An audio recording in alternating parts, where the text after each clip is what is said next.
কৃষ্ণ। কিষান প্রভু কেমন আছে? ধন্যবাদ ধন্যবাদ। কোথায় ছিলেন এতদিন?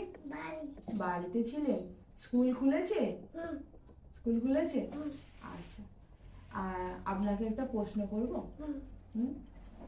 ছটফট করছেন কেন? একটা প্রশ্ন করব। আপনি একদিন একটা শ্লোক শুনিয়েছিলেন সকলকে।